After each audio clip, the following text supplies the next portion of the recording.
गर्मी की छुट्टियों का धमाल। दिल्ली के एक छोटे से मोहल्ले में रहने वाला आदित्य पूरे साल पढ़ाई में डूबा रहता था।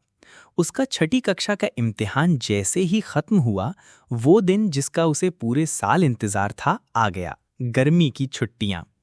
आदित्य की मम्मी ने कहा, इस बार तुम गांव जाओगे, नानी के घर। वहां खूब मस्ती करना, लेकिन पढ़ाई भी मत भूलना। आदित्य ने झट से कहा, मम्मी, छुट्टियों में पढ़ाई, ये तो अपराध है। सब हंस पड़े। गांव पहुंचते ही नानी ने अपने हाथों से ठंडा नींबू पानी पिलाया। आंगन में आम का पेड़ लहरा रहा था और चारों ओर खेत खलिहान फैले हुए थे। गांव के बच्चे जो आदित्य के हमउम्र थे, गोलू, पिंकी और मुन्ना, दौड़ते हुए आए। चलो नदी पर चलेंगे, गोलू ने कहा। आदित्य की आंखें चमक उठीं। दिल्ली में उसे नदी देखने का मौका कहाँ मिलता था। गांव की नदी बिल्कुल ठंडी और साफ थी। सबने कपड़े मोड़कर किनारे रखे और पानी में छलांग लगा दी। आदित्य तैरना तो नहीं जानता था, लेकिन गोलू ने उसे पकड़े रखा। अरे डर मत, यहाँ कोई शार्क नहीं है, मुन्ना ने मजाक किया। सब हंस पड़े और पानी में छींटे उड़ाने लगे। ठंडा पानी गर्मी की धूप को भुलाने का जादू कर रहा था। अगले दिन पिंकी ने कहा, आज आम तोड़ने चलेंगे। गांव के बाहर आम का बड़ा बाग था। पीले पीले पके आम पेड़ों से लटक रहे थे। गोलू ने पत्थर मार के एक आम गिराया और तुरंत उसका मीठा रस सबके मुंह में भर गया। वाह, दिल्ली के आम तो ऐसे नहीं होते, आदित्य ने कहा। मुन्ना बोला, ये गांव का आम है, इसमें प्यार भी मिला होता है। सबने आम के बीज तक चूस लिए। तीसरे दिन बच्चों ने आदित्य को एक गुप्त अड्डा दिखाया। गांव के किनारे एक पुराना पेड़, जिसके नीचे मिट्टी खोदकर उन्होंने छोटी सी गुफा बना रखी थी। वहां पुरानी कॉमिक्स, गुल्ली डंडा और कंचे रखे थे। ये हमारा हेडक्वार्टर है, गोलू ने गर्व से कहा। सबने मिलकर गुल्ली डंडा खेला।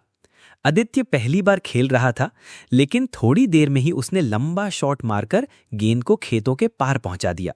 सबने ताली बजाई। गर्मी की छुट्टियों में गांव का सालाना मेला भी लगता था।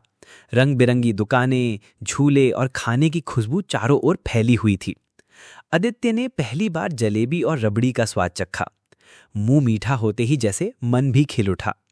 मुन्ना ने उसे मौत का कुआं दिखाया, जहां मोटरसाइकिल वाले खतरनाक करतब कर रहे थे। अरे, ये तो सच में उड़ रहे हैं, आदित्य ने हैरानी से कहा।